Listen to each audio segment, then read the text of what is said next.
Mesdames et messieurs, les membres du personnel non académique, chacun en son rang, titre et qualité, chers parents, amis et supporters, chers étudiants, chers infirmiers et infirmières, chers récipiendaires. C'est avec beaucoup d'émotion que nous prenons la parole pour exprimer nos joies et nos fiertés.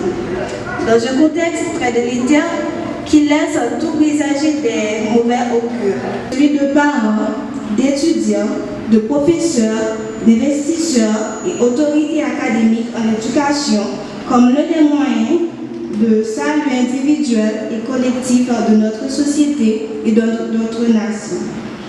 Que cette éducation soit formelle, qu'elle soit informelle, qu'elle soit non formelle. Mais dans cette même perspective, la cérémonie de ce jour a été minutieusement préparée et elle arrive à point nommé. En prenant la parole en cette circonstance, nous sommes pleinement conscients d'être soumis aux contraintes de cette tradition. Dans le domaine des sciences infirmières, d'organiser une cérémonie baptisée prise de croix, qui marque le passage du statut d'étudiant à celui de professionnel en sciences infirmières, remplissant toutes les conditions nécessaires et requises pour le marché du travail. Donc, nous voici à la 5e cérémonie de prise de coiffe du CNH. Nous avons eu la première cohorte d'infirmières de la promotion Claire Heureuse 2017-2021. Nous avons aussi eu la promotion Martha Rogers 2018-2023 et nous avons la promotion Liliane Wald 2019-2023. Nous avons aussi la promotion Calista Roy 2020-2024.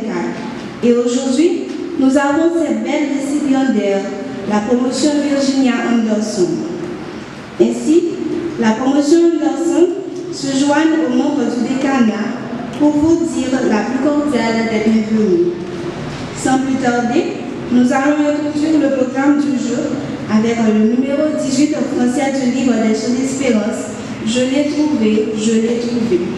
Tout de suite après, nous aurons la lecture du psaume 126 avec Miss Bastille Modestin et la prière avec Miss Elsie Tobé. Je vous prie de bien vouloir vous mettre debout pour chanter ensemble.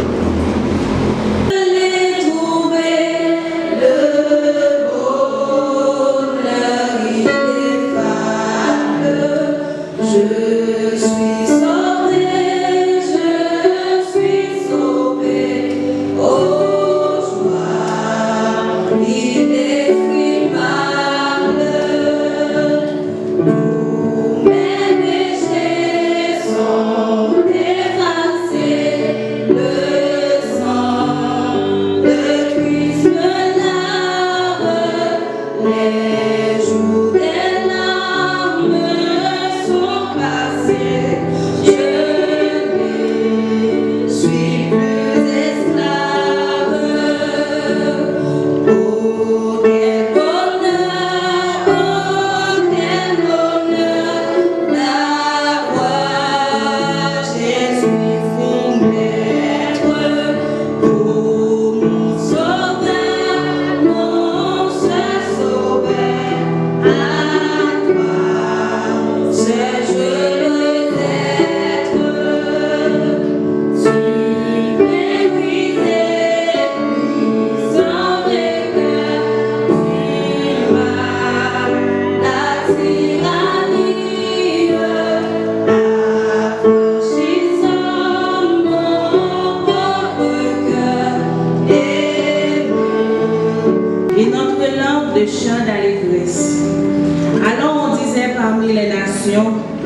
L'Éternel a fait pour eux de grandes choses.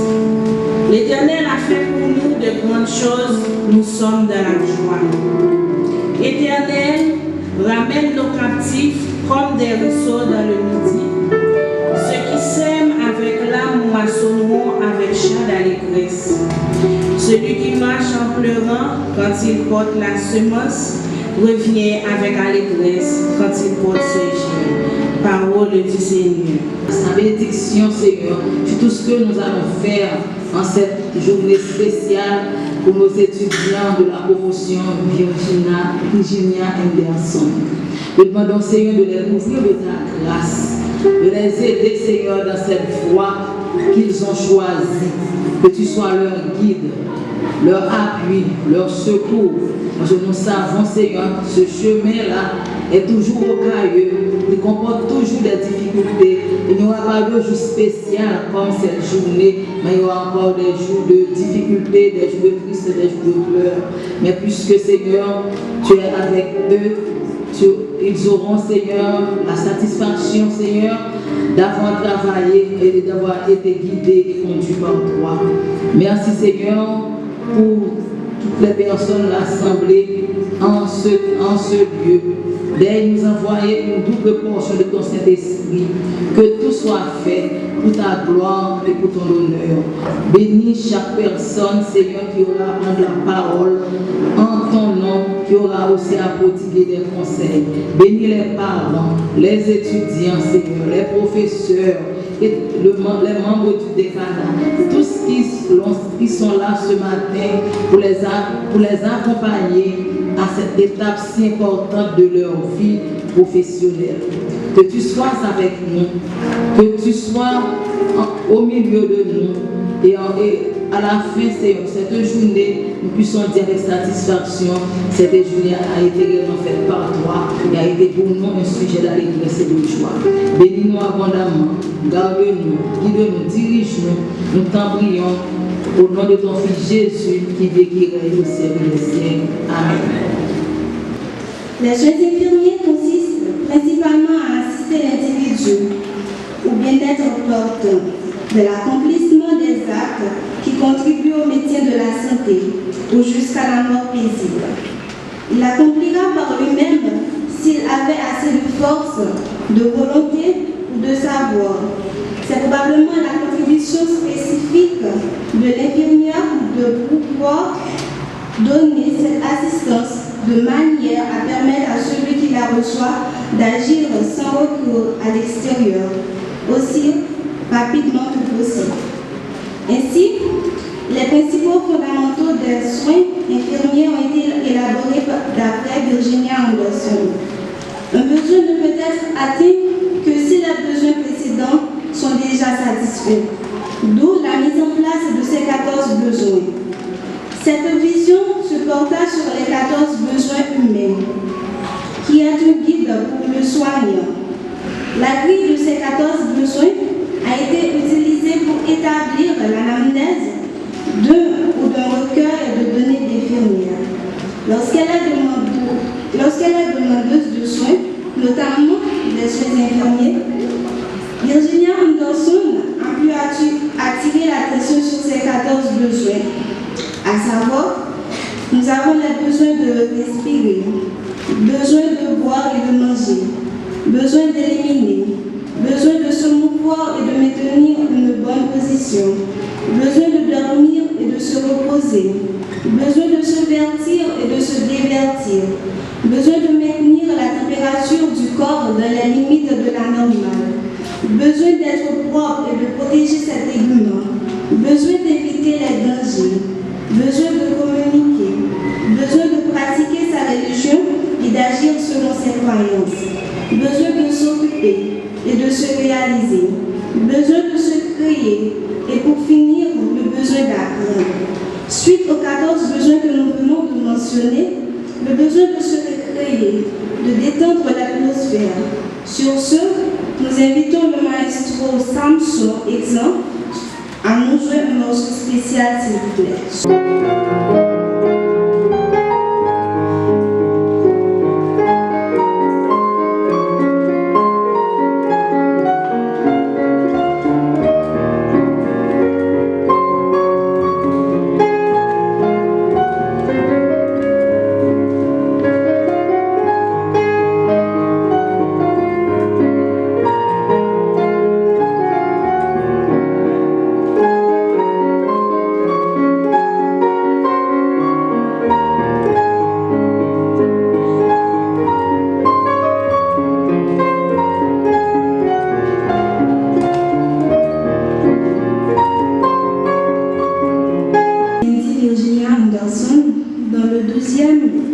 Et le 14e besoin, nous avons le besoin de pratiquer sa religion et d'agir selon nos croyances. Et nous avons aussi besoin d'apprendre. Alors, dans un premier temps, nous aurons la lecture méditative avec le pasteur Marcelin Benson, suivi de la présentation du messager de circonstance. Hébreu, dimanche de l'histoire. Nous allons lire d'abord le psaume 57, le verset 3. Ensuite, nous lirons en 2 Chroniques, chapitre 14, chapitre 7, le verset 14. Je vous donne lecture. D'abord, psaume 57, le verset 3. Il guérit ceux qui ont le cœur brisé et il pense leurs blessures. Je reprends. Il guérit ceux qui ont le cœur brisé et il pense leurs blessures. Et de celui qui viendra après moi. Et celui qui viendra après moi, mes chers amis, est plus grand que moi. C'est une évidence. Je vous présente le prédicateur du jour qui va vous entretenir. Je ne sais pas autour de quel sujet exactement, mais il a un message, c'est sûrement de la part de Dieu. Il est encore, je dirais, mon professeur. Il était mon professeur lorsque j'étais en licence à l'Université chrétienne du Nord d'Haïti. Il est encore mon professeur en master à l'Université chrétienne du Nord d'Haïti. Il est pasteur d'église, il est père de famille et c'est un chrétien, un serviteur de Dieu. Et c'est lui qui aura la charge aujourd'hui, en cette cérémonie, de vous présenter le message de la parole de Dieu. Il répond au nom de Fitson Moufachien, c'est mon professeur. Merci.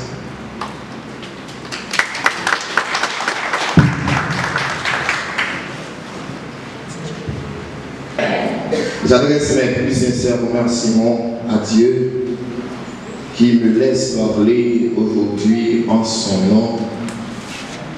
Merci au décanat, le personnel tout entier, de cette prestigieuse invitation afin de proclamer la parole du Seigneur en ces jours si précieux dans la vie de cette promotion.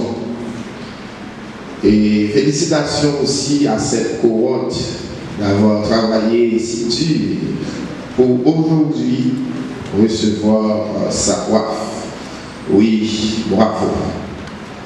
Et comme professeur à la fac, je suis très, très fier de vous. Félicitations et que Dieu vous soit en aide. Je tiens à remercier Pasteur Benson de sa présentation et de la lecture des deux textes, l'un tiré de la poésie hébraïque dans le psaume 147, verset 3, qui dit clairement que Dieu guérit et que Dieu pense.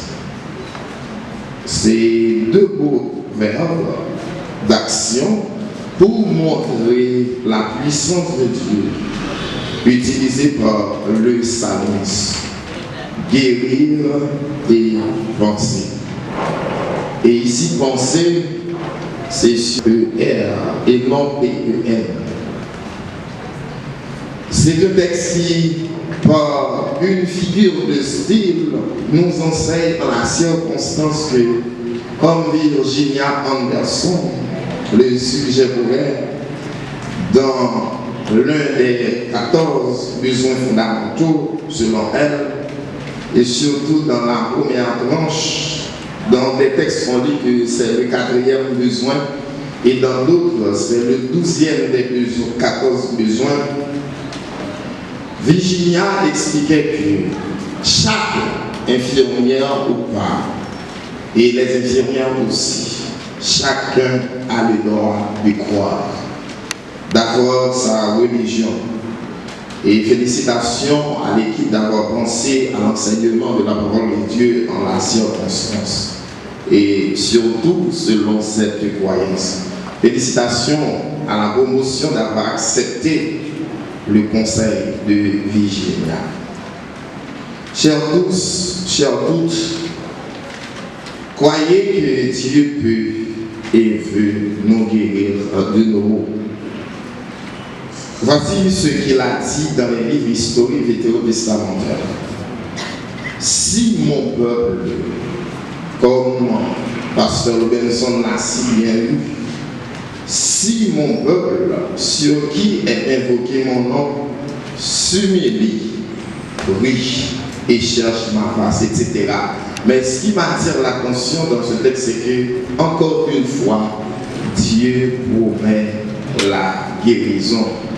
En ce jour solennel, Dieu nous promet la guérison. Dans ces textes, dans ces versets, Dieu utilise deux verbes très précieux pour ceux qui travaillent dans le domaine sanitaire. C'est guérir et penser. Guérir et penser. Il y a l'adage qui nous dit, les médecins, les prestataires de soins, soignent, permettez, mais c'est Dieu qui guérit. Bravo à vous d'avoir choisi ce chemin qui consiste à offrir corps et âme pour donner soin, pour offrir le soin. Et sans vous, je le reprends, on n'allait pas pouvoir comprendre ces versets. La guérison, le pansement. J'ai lu quelque part que pour penser, et nous sommes appelés à penser, pour penser, je prends le deuxième verbe du psaume 147, qui dit que Dieu peut nous guérir, Dieu peut nous penser. Pour parler de guérison, de pansement, de saluer également le courage des parents, de vos supporters, de ceux qui ont choisi de vous accompagner dans cette excellente trajectoire. Aussi, en ce jour qui marque votre entrée dans la vie professionnelle de manière formelle, en tant qu'infirmier, en tant qu'infirmière. Donc, je saisis l'occasion pour saluer, féliciter les parents et les supporters. Et je demande aux membres de l'Assemblée de bien vouloir signifier cette reconnaissance en applaudissant les parents et les supporters des étudiants.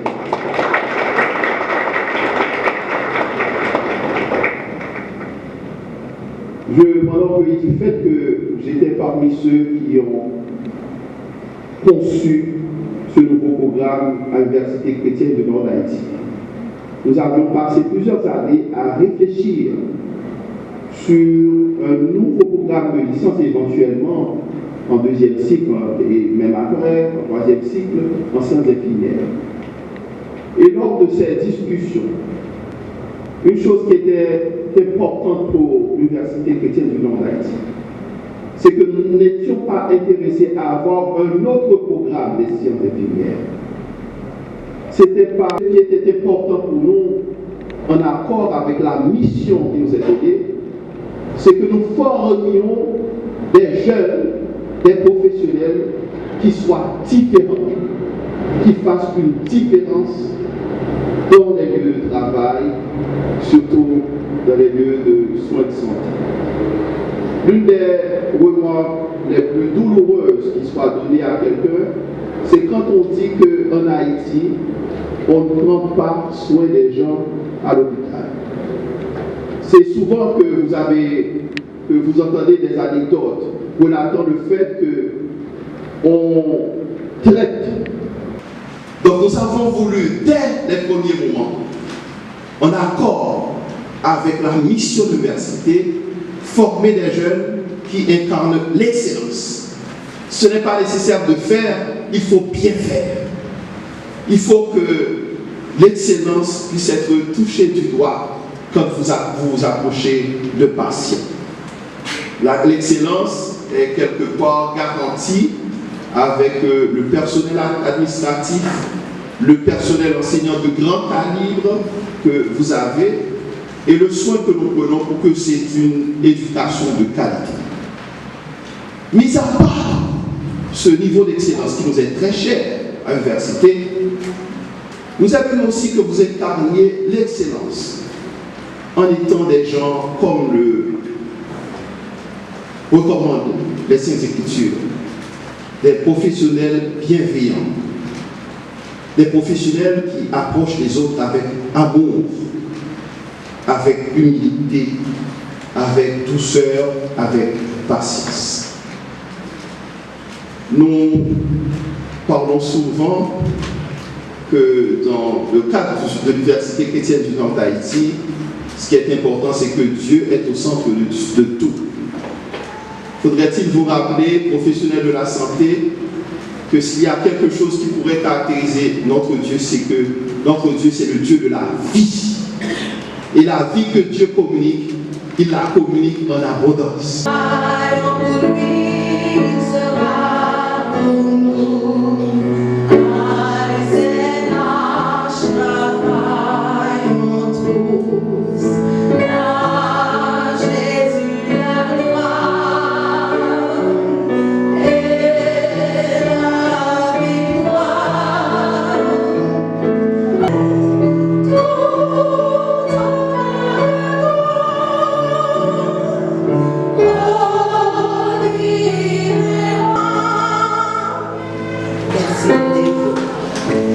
Comme le cas de ces néo-coiffés aujourd'hui qui ont pris Virginia Anderson comme effigie. Virginia Anderson était une infirmière théoricienne et pionnière américaine. Elle est née le 30 novembre 1900 service de soins à l'Army School of Nursing où elle a obtenu son diplôme d'infirmière en 1921. Elle a ensuite poursuivi ses études à l'Université Columbia, où elle a obtenu un baccalauréat en sciences infirmières en 1932 et une maîtrise en sciences en 1934. Elle a également obtenu un doctorat honorifique en sciences humaines à l'Université de Yale en 1976. Virginia travaillait au centre Henry Street de New York. Elle ne supportait pas les contraintes du monde hospitalier. C'est d'ailleurs durant cette période qu'elle élabore sa conception de la santé qui consiste à traiter une personne plutôt qu'un organe ou une maladie. Pendant la majeure partie de sa carrière, Anderson a travaillé comme enseignante et chercheuse en soins infirmiers. Elle a occupé des postes dans plusieurs institutions prestigieuses, notamment à l'école infirmière de l'hôpital presbytérien de Washington, à l'université de Yale et l'université Columbia. Elle a également été membre active des diverses associations infirmières et a occupé des postes de direction dans ces organisations. Les membres de l'amputé, les yeux de l'aveugle, le moyen de locomotion de l'enfant, la connaissance de l'ignorant, le langage du muet, pour ne citer que cela. Virginia Anderson a écrit de nombreux articles et ouvrages sur les soins infirmiers, notamment The Principles and Practice of Nursing en 1955, qui a eu un impact significatif sur l'enseignement et la pratique infirmière. Son travail a permis de valoriser le rôle de l'infirmière en tant que personnel de la santé et a contribué à l'évolution et à l'amélioration des soins infirmiers.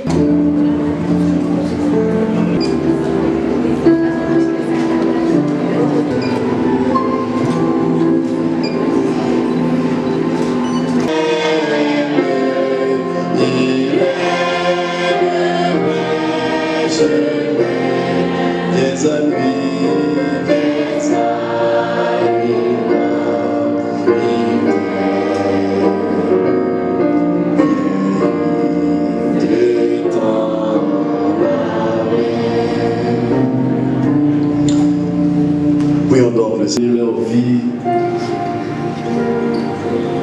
et même pour consacrer leur vie à la vie professionnelle. Merci Seigneur de les avoir accompagnés tout au cours de leur étude. C'est une étape, Seigneur, très importante dans leur vie. Tu connais, Seigneur, leurs faiblesses, leurs manquements. C'est pour cela, Seigneur, nous te demandons de les accompagner, de les protéger. Mais c'est parce que, Seigneur, tu les as donné beaucoup de force, beaucoup de courage pour traverser cette carrière si difficile. C'est pour cela, Seigneur, nous sommes venus ici ce matin pour consacrer leur ministère, leur carrière, leur vie, leur profession. Nous te demandons, Seigneur, de sceller, de signer ce qu'ils sont en train de faire ici. Merci, Seigneur, parce que tes yeux sont sur eux. Tu vas les conduire au bon port. Tu vas donner, Seigneur, de la bonne conscience, de la maîtrise de soi, une vie morale. Tu vas les aider, Seigneur, à concrétiser leurs rêves. Et tu vas les conduire, Seigneur, à donner des soins, les soins nécessaires aux malades, aux patients, à les recevoir d'une manière digne. Merci parce que, Seigneur, tu vas avoir des yeux sur eux. Parce que nous aurons à prendre le chemin pour aller donner assistance aux malades, soit à l'hôpital, soit à la maison, soit dans un accident, à n'importe quel endroit. Je le demande, Seigneur, de les donner beaucoup de sagesse, d'amour, de compréhension et d'attention. Le travail, le ministère n'est pas aussi facile pour eux. Mais aujourd'hui, ils vont crier victoire parce que tu étais avec eux. Et jusqu'à cette présente minute, tu es avec eux. Bénis-les abondamment.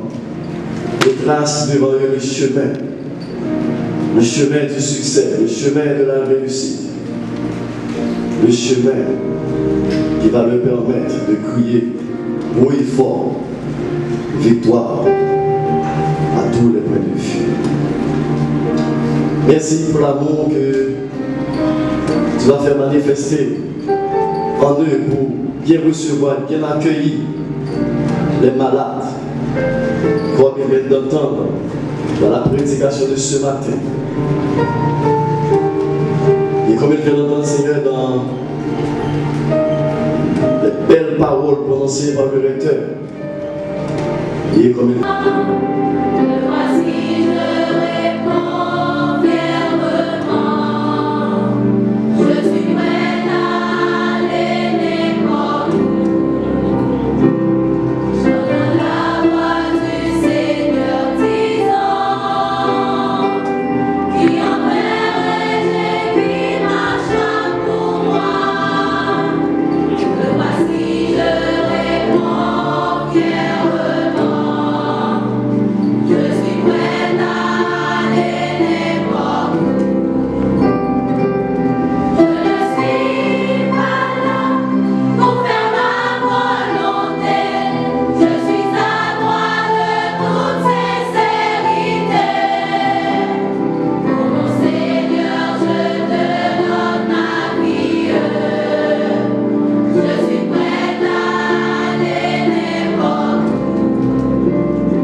les mots de remerciement, on aimerait partager avec vous notre histoire dans un slam avec Sarah et Cindy. Avec ce dernier, je suis si fière d'intervenir ma phrase. L'avenir attira le reste. Avant ce moment présent, nous étions qui sont devenus comme nous. Qui l'aurait cru? Ainsi, l'avenir attira le reste. Jusqu'ici, rien n'a jamais été facile, que ce soit pour immatriculer, pour en manger, ou bien passer des semaines loin de ses parents. Bien sûr, on se sent en danger. On a appris que dans la vie, rien n'a jamais été facile. L'avenir retira le reste.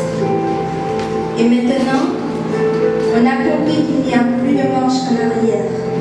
On a compris que l'amour, c'est notre porte-bonheur et la patience, la clé de notre carrière. Mes chers consoeurs et confrères, souvenez-vous que la crainte de l'Éternel est le commencement de la sagesse. Et c'est de là qu'est la clé de nos barrières. Moi et vous. À présent, il est temps de vous dire, j'ai confiance en vous. Je crois en vous. Je compte sur vous. Que ce soit pour préserver la vie d'un inconnu ou celle de ma mère.